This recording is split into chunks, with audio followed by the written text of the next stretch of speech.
নমস্কার, good morning. Best টাইমের দর্শকদেরকে সবাইকে শুভেচ্ছা অভিনন্দন জানাচ্ছি। আজকে আমাদের কুমারটুলি ফুটবল কোচিং সেন্টারের মাঠে প্রাক্তন ফুটবলার জগদীশ ঘোষ এসছে। ফুটবল ভালোবেসে খেলার জন্য তার যে বক্তব্য আমাদের খুদে খুদে বাচ্চাদের সামনে তুলে ধরছে। খুব ভালো লাগলো। আজকের দিনে জগদীশ এসে আমাদের বাচ্চাদেরকে উৎসাহিত করার জন্য এসছে। এটা হচ্ছে জগদীশের ছেলে। তোমার নাম? অর্ণব দাস। ও আরজি করের ডাক্তার হয়ে গেছে। ও খেলা খুব ভালোবাসে। ও প্রতিনিয়ত মাঠে থাকে বাবার মতো। আমাদের বেস্ট টাইমের দর্শকদেরকে আবার আজকে ভিডিও করছি, জানবে ওনারা জেনে শিক্ষা নিয়ে সেটাই তোমাদের শেখানোর চেষ্টা করে। তুমি হয়তো ভাবছো যে স্যার এইটা বলছে, আমার মনে হচ্ছে এইটা করলে হবে, সেটা স্যারের সঙ্গে ডিসকাশন করতে হবে যে স্যার আপনি এটা বলছেন তো আমার মনে হচ্ছে আমার এইটা বেটার। এই আলোচনার মাধ্যমে সব কিছু হয়। আর ওই একটা কথা বললাম, প্র্যাকটিস প্র্যাকটিস প্র্যাকটিস। প্র্যাকটিসের কোনো বিকল্প নেই। যখনই সুযোগ পাবে প্র্যাকটিস করো। পড়াশোনাও করতে হবে। তোমরা এখন ছোট, পড়াশোনা না করলে তো হবে না, পড়াশোনা করতে হবে। আমরা স্কুল থেকে এখন খেলার বাচ্চারা অনেক কমে গেছে। এদেরকে উৎসাহিত করতে হচ্ছে, এদেরকে মোটিভেশন তৈরি করতে হচ্ছে, এদেরকে মাঠে রাখার জন্য আমরা যে কঠিন লড়াইটা চালিয়ে যাচ্ছি, মোবাইলের যে ভাইরাস থেকে এদেরকে প্রতিনিয়ত বার করে রাখার জন্য আমরা যেভাবে উদ্যোগ নিয়ে আমরা এই ক্যাম্পটা চালাচ্ছি। আগে এই ক্যাম্পে ভর্তি ছেলে ছিল, ছোটবেলায় বাড়িতে আমাদের মিনিমাম 70-80টা ছেলে প্র্যাকটিস করতো। এখন দেখতে পাচ্ছেন আমাদের ক্যাম্পের যে অবস্থা। কিন্তু এই ছেলেগুলো মোটামুটি প্রতিদিন আসছে। এদেরকে ধরে রাখার চেষ্টা করছি। এদেরকে দেখলে আরও ছেলে যাতে আসে সেই চেষ্টা করে চলেছি।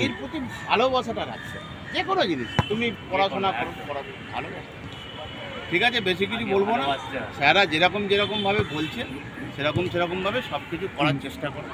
বন্ধু জগদীশ, তোমাকে আজকে পেয়ে আজকে বেস্ট টাইমের পক্ষ থেকে তোমাকে আন্তরিক অভিনন্দন, শুভেচ্ছা জানাচ্ছি। আমাদের বেস্ট টাইম মূলত স্পোর্টস চ্যানেল। আমরা পিছিয়ে পড়া গরিব রেড লাইট এরিয়ার বাচ্চাদেরকে নিয়ে মূলত কাজ করি।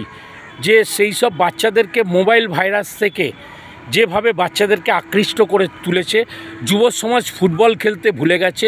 স্বামী বিবেকানন্দ যে বাণী, গীতা পাঠ ছেড়ে ফুটবল খেলার যে বাণী দিয়েছিল, এখন আমরা বাড়িতে বাড়িতে গিয়ে বাচ্চাদেরকে ফুটবল খেলার জন্য মোটিভেশন করছি। বাড়ির বাচ্চাদের গার্জেনদেরকে বোঝাচ্ছি। মানে অসম লড়াই বাংলার ফুটবলকে। একটা এমন জায়গায় বাঙালি ছেলে, কলকাতা বেশ তো নেই, গ্রাম বাংলা থেকে কিছু ছেলে আসছে, কিছু ছেলে এসে কলকাতার ময়দানটাকে বাঁচিয়ে রেখেছে। এই কলকাতা শহরে একদম ছেলে নেই, কোনো মাঠে কোনো কোয়ালিটি ছেলে নেই, তো আর খেলার ছেলে তো নেই। এরকম পরিস্থিতিতে তোমার একটু মতামত যদি আমাদের বেস্ট টাইমের দর্শকদের বলো। আমার মতামত কি বলবো, একই কথা। আমারও এটা তোমার কথার সাথে আমি একমত যে নতুন নতুন ছেলেদেরকে ফুটবল খেলার জন্য আকৃষ্ট করা যায়। শুধু ফুটবল নয়, সমস্ত খেলাধুলার প্রতি ছেলে মেয়েদের আগ্রহ খুব কমে গেছে। এটা জানি না কেন, কী কারণে। আমাদের সময় একরকম ছিল, তখন খেলা ছাড়া আমরা অন্য কিছু ভাবতে পারতাম না, আমরা যখন খেলাধুলা করি। তো এখন ছেলে মেয়েদের মধ্যে খেলাধুলার আগ্রহটা খুব কমে গেছে। এটা সকলেই আমাদের দায়িত্ব নিয়ে চিন্তা ভাবনা করে নতুন করে কেন এই জিনিসটা হচ্ছে, এটার থেকে কিভাবে বেরোনো যায় সেটার চেষ্টা চরিত্র করতে হবে। খুব ভালো একটা কথা সবার সঙ্গে আলোচনা করে মাঠের জন্য ভেবে, মাঠকে বাঁচাবার জন্য ভেবে, বাঙালির ফুটবলকে বাঁচানোর জন্য সবাইকে একত্রিতভাবে প্রাক্তন ফুটবলারদের এগিয়ে এসে দরকার পড়লে বাড়ি বাড়িতে গিয়ে ক্যাম্পেনিং করে বাচ্চাদেরকে মাঠে আসার জন্য উৎসাহিত করতে হবে। বাড়ির গার্জেনদের বোঝাতে হবে যে বাঙালির ছেলে ফুটবল যে ভালোবাসাটা ছিল, যে উন্মাদনাটা ছিল, এখনও উন্মাদনা আছে। ইস্টবেঙ্গল মোহনবাগান যে ফ্যান বেস ক্লাবের উন্মাদনা আছে, কিন্তু গ্যালারিতে বসে দর্শক হয়ে উন্মাদনা করলে হবে না, মাঠে খেলে উন্মাদনা করতে হবে, মাঠের ফুটবলকে বাঁচাবার জন্য খেলতে হবে। ধন্যবাদ বেস্ট টাইমের দর্শকদেরকে। আজকে আমরা জগদীশ দাকে পেয়েছিলাম, জগদীশ দাস প্রাক্তন ফুটবলার, রেল এফসির প্রাক্তন ফুটবলার আছে। আমাদের কোচ সঞ্জয় ঘোষ রায় তো আছেই। আমরা সঞ্জয়কে বলবো যে আজকে জগদীশ এসেছে, আমরা জগদীশকে পেয়ে সত্যি খুব আনন্দিত, উৎসাহিত। জগদীশ আসাতে বাচ্চাদেরকে এই মূল্যবান বক্তব্য রাখার জন্য তোমার কি বক্তব্য? সবচেয়ে বড় কথা যে আমি জগদীশকে জগাকে দেখে তো আমি অভিভূত, সত্যি কথা বলছি। তার কারণ বহুকাল বাদে ওর সঙ্গে আমার দেখা হলো। আমরা একদম ছোট থেকে একসাথে ফুটবলটা খেলেছি, সবচেয়ে বড় কথা। আর আজকে ও এসে যে দু চারটে কথা আমাদের স্টুডেন্টদের ক্যাম্পের বাচ্চাদের যে বলল, এতে ওদের মোটিভেশনটা অনেকটাই বেড়ে গেল আমার মনে হয় এটা।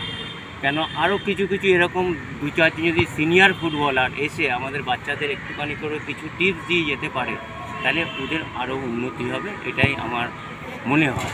তা আমার খুব ভালো লাগলো যে আজকে জগা মাঠে এসছে, বাচ্চাদের সামনে ও দুটো কথা বললো, খুব আনন্দ আমার।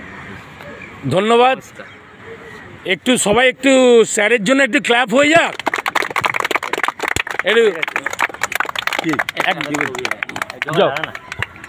ব্যাগটা রাখো না এখানটা। হ্যাঁ রাখো। না নো প্রবলেম, ঠিক আছে। হ্যাঁ ঠিক আছে, ধন্যবাদ। আমাদের এই বেস্ট টাইম চ্যানেল যদি ভালো লাগে লাইক করবেন, সাবস্ক্রাইব করবেন। খেলার স্বার্থে আমাদের যে প্রতিজ্ঞাবদ্ধ, বাংলার ফুটবলকে বাঁচানোর জন্য যে লড়াই আমরা চালিয়ে যাচ্ছি, এই লড়াই কন্টিনিউ চলবে। ধন্যবাদ। আমাদের এখানেই আজকে আমাদের ভিডিও শেষ করছি। নমস্কার, ধন্যবাদ।